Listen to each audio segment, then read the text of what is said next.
right? So talking about meditation and what changes it can bring within you, let me see how many people meditate regularly.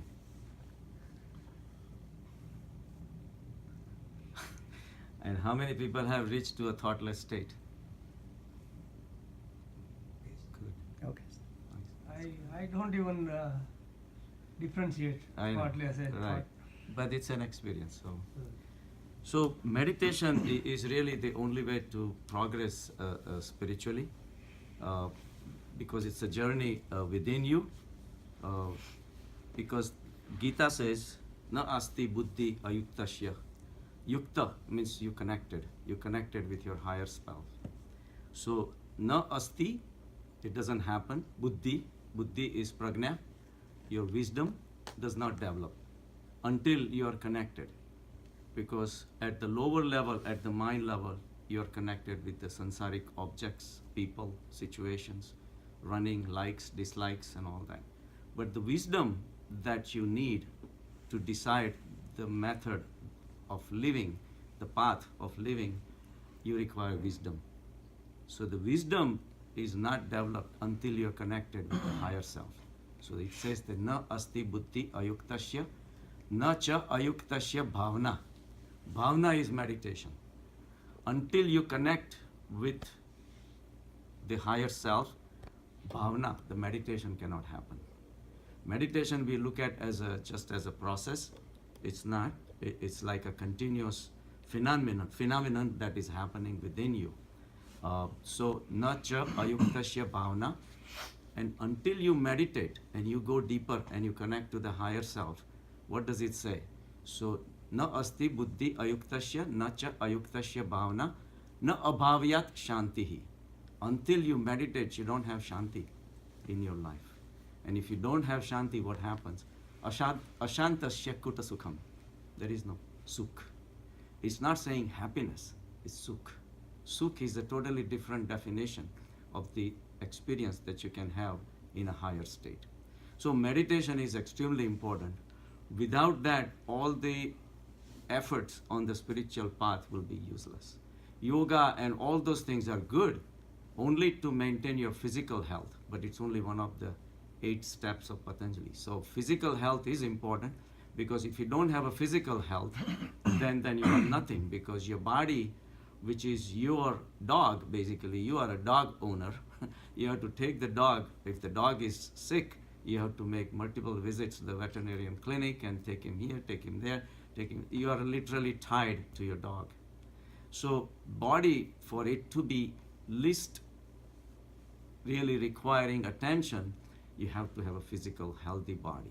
So the diseases that you have, they can be eliminated by a regular practice of yogasanas and all those things, pranayam, that expands your inner energy and all those things. So physical health is important, but at the same time, to go beyond the physical health, you have mind to deal with, and mind is something that we were born with.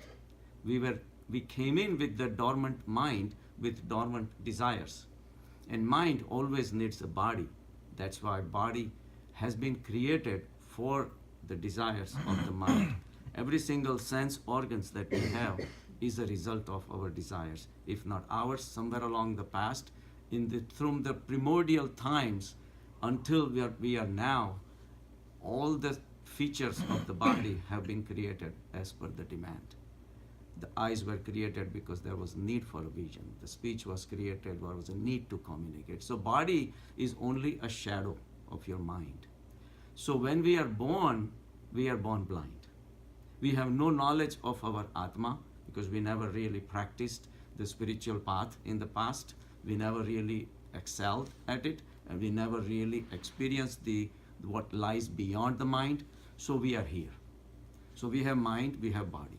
Since we are born, our experiences in a day-to-day life keeps on adding more and more storage, basically, which has literally no value, because all the storage that we accept from the outside is our conversation with people, the information that's been given to us. We've been taught to be trained to be a doctor, engineer, whatever you're doing in life, all this have been taught. Your name has been given to you. Your social security number is given to you. The clothes have been given to you just to fit into the society so that you can make a living. But none of those things have any value because this has been done multiple times in your past lives. All your lives in the past, again, have been burdened. Again, so the mind has been expanded more and more and more. And with each life that you have, it keeps on expanding more and more. And there is no end in the sight. And this is the life. If that's what you want, then that's for you. Otherwise, there is a better life. The life of the mind is nothing but struggle. There is a friction, there is animosity, there is competition, and it all goes on and on and on. It's just like the Ramakrishna Paramahamsa used to say that there is a kite flying in the sky with a piece of meat. 100 other kites are flying after that kite. Not because of the kite is their enemy, but their goal is on the same piece of meat that the kite is flying with. So when you have enemies in your life, they are not your enemies. They are only want what you have. So we look at enemies as something unpleasant, but we are not realizing that we have something that they don't have. And we have something that we seem to be enjoying that they cannot have or they want to have. So the competition is all about your grip on what you're having. And that's all simple, that as soon as you loosen that grip and you don't even care about those things, your enemies disappear. And it's not just the money. It's not just the physical comforts. It's even you go to the party. One guy is trying to insult you by cracking more jokes on you than someone else, only because you are more popular than somebody else. And he wants to be more popular than you are. Girls walk into the party, they want to look the most beautiful. Well, because everybody wants to look the same most beautiful in the party anyway. So there is a competition. So everybody will have to accept, if you do look beautiful, then they will give you the compliments. But don't forget, next time they want the same compliments from you. So it's just an exchange of ideas, exchange of concepts, exchange of thoughts. That's what mind is about. And mind thinks this is the wealth. Money is not a physical, that to the mind it is, but it's not a wealth that you can take it with you forever. There is nothing permanent in the world that mind can go after. Mind is always going after the things which are not permanent. Why? Because that's all it knows. Mind with the body, with its 5 senses, it has a very limited outlook for the life. The inner vision has not started yet.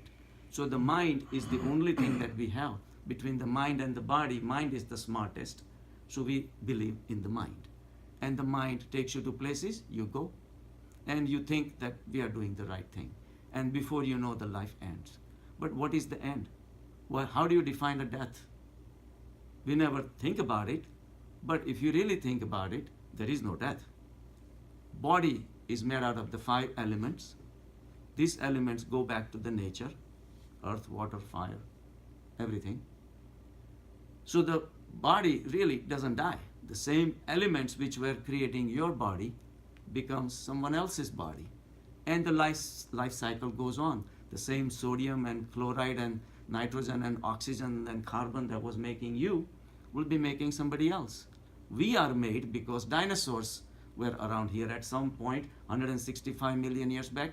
The same molecules were making dinosaurs. So where is the death? We think the person died. Not really. If he was the person, he would be still here. The physical death, so where is the death hidden? What do you call death? Atma is Amar, is Shashwat. Spirit cannot die. So what else do you have? You have mind. So what dies? The mind dies. And that means mind thinks that it is the body. Mind thinks it is the body, and when the body is disintegrating, it perceives that it is dying. So death is a concept. It's not a reality. And concept at the mind level. So the same way, if the death is a concept, then birth cannot be real either. If birth is not real, death is not real, then what is real? The only thing real is the consciousness. So meditation takes you closer to the consciousness. And all you have to do is make efforts. You have to meditate. Without meditating, you are wasting your time on this face of the earth. Otherwise, you will die as a mind, you will be born as a mind, and you will die as a mind. And mind's death means ignorance, a bodh state. Buddhatva is going beyond the mind. A bodh state, opposite of Buddha, is we. We are a bodh because we believe in the mind, we believe in arguments, we believe in proving ourselves better than you and me. We fight, we have jealousy, we have hatred, we have greed, we have desires, we want to be on the top of the world, whatever. And this is nothing new. It's been being done over many lives. Alexander, at the age of 32, died. Even after winning half the world, he still had to win more. And still he died empty-handed. Who knows, one of us could have been Alexander in the past. Who knows? It doesn't matter. But it's the realization that the grand people, personalities like that, died with the death as a bodh state. So the time to wake up is now. And we have to look at what are our perspective, what are we really running after, and at what state we realize that this is futile. And what is going to happen after that? It's the same you who is going to change into something else. they कहते हैं लो हम बताएं फर्क क्या है गुंजा और गुल में. गुंजा इज कड़ी, गुल इज द फ्लावर. लो हम बताएं फर्क क्या है गुंजा और गुल में. एक है बात कही हुई, एक है बात अनकही.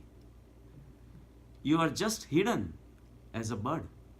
The flower is within you as a potential. You are man, but there is a potential of being God within you. You just have to open up. And what are the things which are binding you? The things that are binding you is your belief in the mind, is your belief in the body. These beliefs has to cross the boundary, go beyond the mind. What is mind? Thoughts, beliefs, ideas, and conceptions.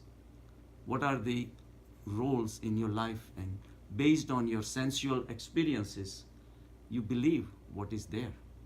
So everything is hidden within your mind, nothing but as a thought. So stand apart. Stand apart and experience just as a drashta drashti, silent witness. And in this witnessing function, the realities of life start showing up. So the reality is you are separate, you become tanmay. Tanmay with your atma, with your consciousness, with your awareness. You become awareness. You become awareness, then mind starts looking as a dream. See, the components of your ego requires your mind and the body, all your ownership. The basic problem is the body. It's like one seed which is poisonous. You just casually throw it out and let it grow. And you come back 100 years later, there is a jungle full of poisonous trees. The first mistake that we have, and the most difficult mistake to clear out, is that you are not the mind and you are not the body. Once you believe that you are the mind and you are the body, all the connections that come with it, all your friends, all your relatives, all your money, all your car, all your possessions, everything put together consists of your ego. But all that resides at the mind level. Mind creates the past. Mind creates the future. Mind wants things, so it has to create the future because it has to create the device, the plans to acquire more and more.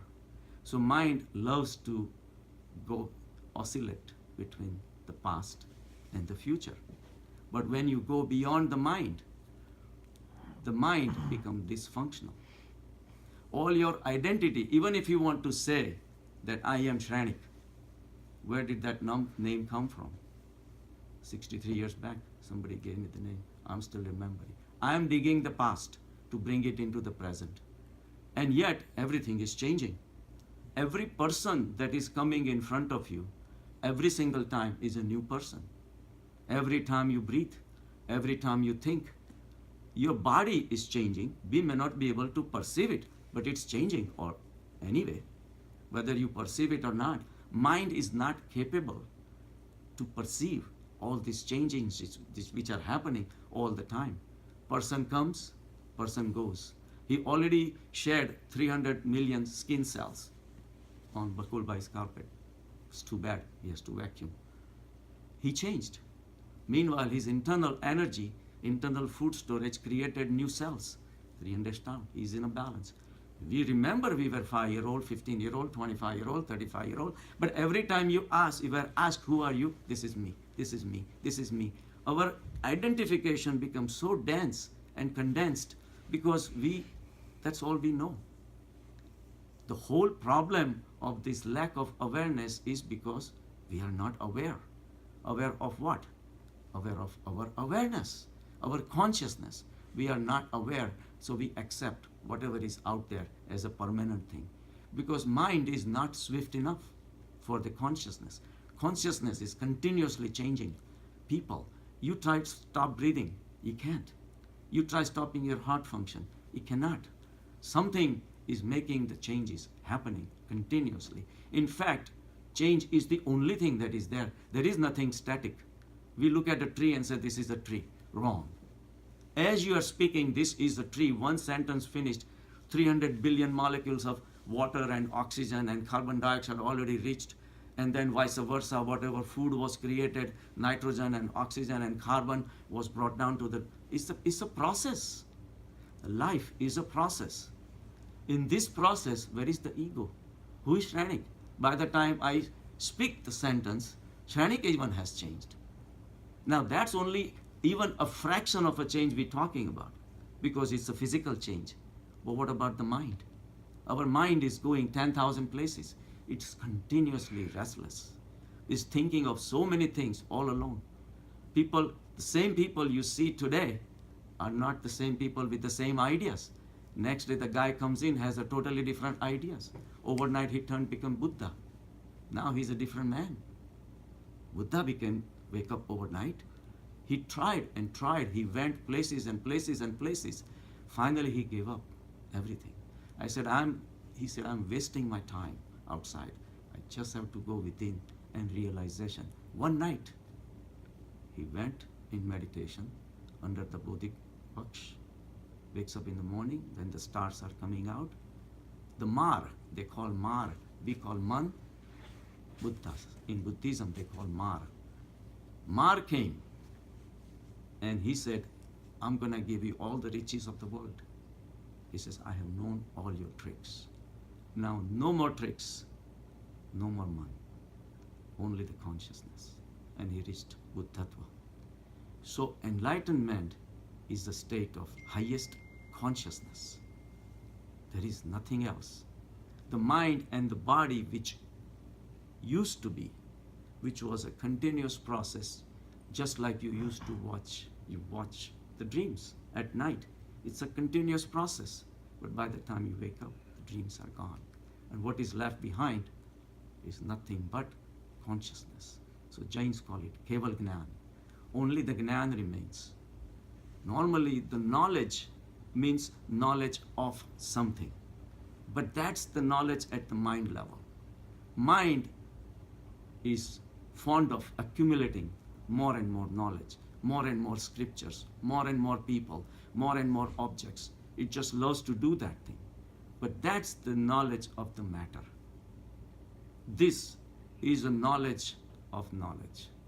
The highest knowledge is where the objects disappear. As you go deeper within your meditative experiences, the mind and the body both become your objects. So who is the subject? Where is the subject? The only subject left is the consciousness. And that's, you eliminate your thinking. You eliminate even the thoughts exist, even your body exists, and you synchronize with your consciousness. So that is your highest state. So this is the process of meditation we need to do. You look at the world and you apply your wisdom and see the changes happening. You look at birth as a birth and growth and the death as a death. There are no fixed events. These fixed events are created by your mind. It's not a fixed, as soon as the kid is born, the death is built in. The birth and death are going simultaneously. It's like chicken and egg, right? We look at chicken as chicken and egg as an egg. It's only at the mind level. And it's practical. You want to buy chicken, and the guy gives you an egg, and he says, just wait another few more months, and you will have a chicken. It's not going to work. And vice versa. You want chicken, and you say, well, chicken will lay the egg someday. No. In spiritual field, you have to look at as a continuous process. Birth and death are simultaneous. Once the daybreak happens, the evening, the night already has started. The highest amount of light that's out there is gradually like a slider switch is fading. The night doesn't fall in just 1 second. It's a continuous process. You cannot say the man is young or older. Any person that is young is becoming old at the same time. So our perception is limited, and that's why we have defined events like birth and death, and that's the limitation of the mind. So what are the problems with these limitations of the mind? Because then we think that anything that is locked between birth and death is all we know. And that's why we fear death. Because mind wants to fulfill its desires. And if there is no body, it cannot fulfill. So we panic. Because that's the only existence we know is that of the mind. So only time we can go beyond the mind, that's the time we go beyond the finiteness. You become infinite. And infinite is what? Infinite is infinite. There are no limitations. At mind level, I may have a competition. I may want to get the same thing that you want. Same dollar bill, same importance, same recognition, same fame, everything. But at the infinite level, I am infinite. And the reason I know that you are also infinite, you may know it or not, is another story. But I see another infinite in you. That is the whole beauty about our namaskar. I am putting down my duality. I'm connecting with a singularity to your singularity. This is the most beautiful thing, where you can be an individual, a very unique person. Even if you are born again, you will not be the same. Because a lot of waters flew in Ganges. Change is always happens. From the time you are born till the time you are died, you are a different person. You are not going to be dying with the same desires you came in with. You might have more desires, you might have less desires, you might have no desires, like Buddha. That's another story. But you are not, even if you want to think that I am the same Shranik, I am the same Bhaktas, it's not. Things have changed. So even you, and yet you are unique. So every person is unique. So what is the role of comparisons? Why do I compare myself with you as a competition? Just logical, that if I am unique in the infinite world, what's the point? Every single point in the infinite space has a unique spot. Everything around me is infinite. I'm unique because my dimensions, my coordinates are different than your coordinates. On the right side, there is infinite. On the left side, there is infinite. Up, down, in every single direction, there is infinite. I am part of the same infinite as you are. So what's the point in comparison? But these logical sequences don't happen at the mind level, because mind believes in chicken and egg, birth and death. So that's a very simple life that you're living. So the life being lived at the mind level is the inferior life. You want something better in life. For that you have to rise higher. Only with the infinite comes the wisdom. Na asti buddhi ayuktasya. Until you connect with the infinite, buddhi will not happen. So, and yet at the same time, the sansar that you are carrying around with you is not outside. Outside sansar, don't even bother blaming it. Because outside every single person, every single object, every single earthworm or a leaf or a mountain or a river is all manifestation of the same consciousness, because it's part of that one big infinite. Everything is part of it. Purnamada, Purnamidam, Purnat Purnamudashyate. So there is no point in hating the physical sansar outside. So where is the sansar? Again, the mind is the culprit. At mind level, you're born. At mind level, you're dying. At mind level, you're carrying the sansar. At mind level, you're fighting. At the mind level, you have competition. At the mind level, you have jealousy, hatred, greed, anger, everything. The whole seat of the stupidities is all revolving around the mind. You realize there is no fixed mind either. It's continuously changing. So how do you transcend the mind? You learn to witness the change. When you witness the change, you become changeless. Change is at the mind level. Time is a creation of the mind, because mind perceives that earth rotated around the earth, around the sun. So all this, just because we are walking around, everybody with Apple Watch, does not mean that time exists. That's only a practical use of the time. But it's a concept at the mind level. Time does not exist. The same thing, the space does not exist, because space is what? Two objects. The emptiness between the two is space. You eliminate the objects. Go back to the primordial state before the universe was created. Where was the space? Space disappears. Space is an element which merges with the shunyata. When there are no material objects, where is space? But mind keeps track of the material objects, because it knows, it uses its five senses through the body. It touches, smells, hears, everything. And all that is kept track of. The forms, figures, names, the world of forms and figures and names is hidden in your mind. And it's being continuously bombarded all the time. Every single time you leave your house and you go outside, you are continuously bombarded by people with forms, people with shapes, people with keeping the time, 5 o'clock, this and that. It's a continuous exposure. When do you get out? That's why meditation is important, to reset the burden that is being created on you. But there is no reason to hate it either.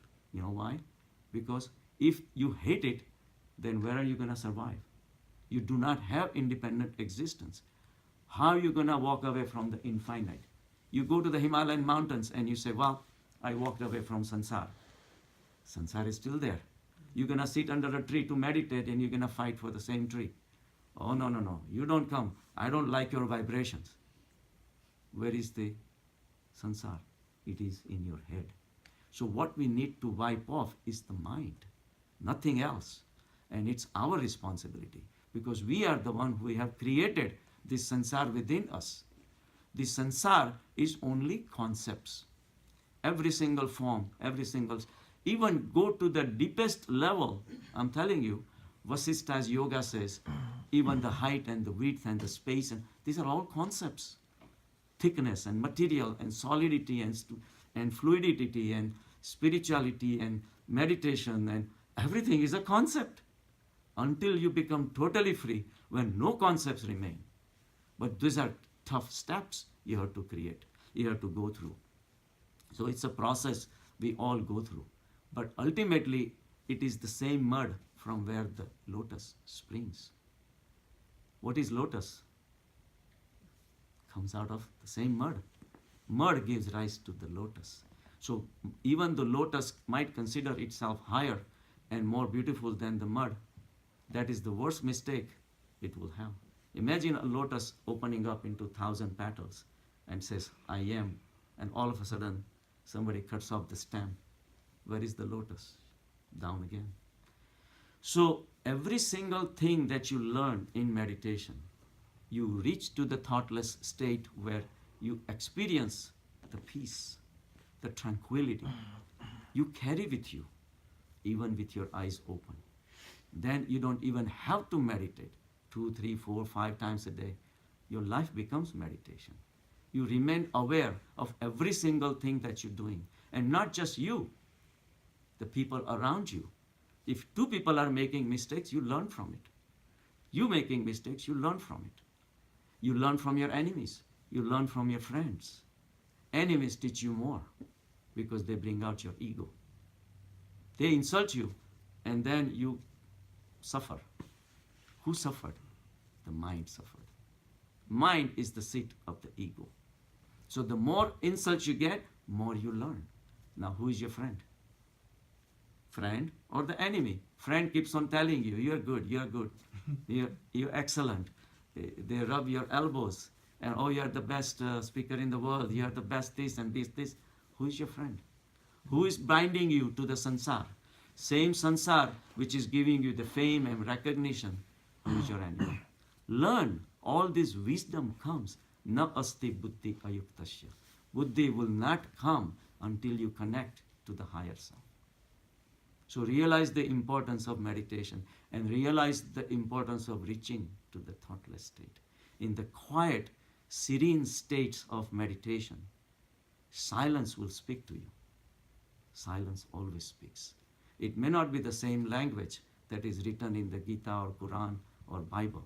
It's not the same language that you and me or we use. Getting lost into those languages and the scriptures is the stupidity. That is the worst mistake we can make, calling ourselves Hindus and calling ourselves inferior to us, or Christians and Jews, and these are all identifications. All religions are stupidities of the mind. And we are portion of that mind. But go within.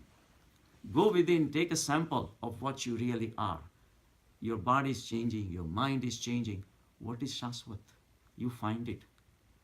You test one droplet of the ocean, you know the whole ocean. You don't have to drink the whole ocean to know that ocean is salty.